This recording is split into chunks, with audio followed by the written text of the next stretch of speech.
Almost 1 century after chemical weapons were banned by the civilized world after their horrific use in World War I, we are sadly witnessing another suspected chemical attack in Syria.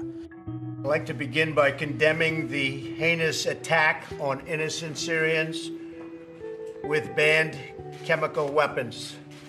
It was an atrocious attack. It was horrible.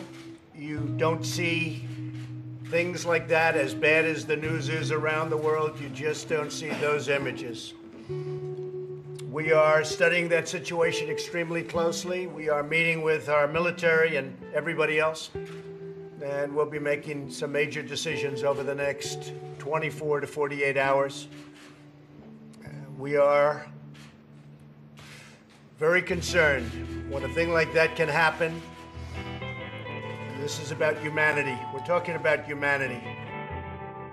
Israel was behind a missile attack on Syria's largest military base. That's according to Russia's defense ministry. Earlier on Monday, a number of rockets hit the airfield with at least a dozen deaths reported.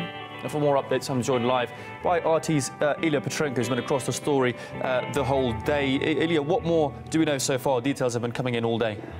Hi again, Dan. Well, first of all, Israel regularly targets pro-Iran, pro-Assad militias in Syria. And usually they don't comment on things like that, like they didn't this time around. But the timing of this apparent strike by Israel could really turn things upside down for everyone. In what way? What impact could this have? Well, it's because of the buildup ahead of this. Now, April in Syria and things that are happening there for a second year in a row could have put the world on the brink of a conflict. All right, joining us now from Washington, D.C. with a look at Axios AM, national political reporter for Axios, co-founder and CEO of Axios, Jim Vanda. Hi, Jim. Good to have you with us on this Monday morning. So what's the one big thing you guys are tracking for us?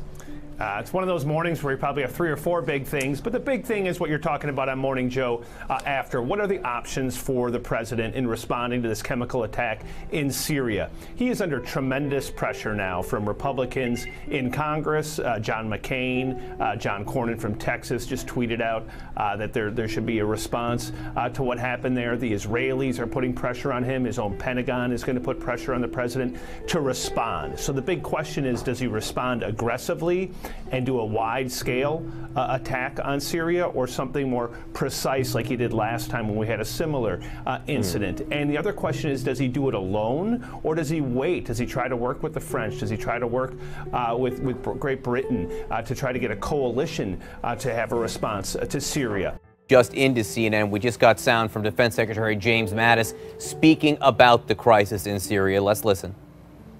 Is the U.S. capable of striking Assad's chemical weapons facilities?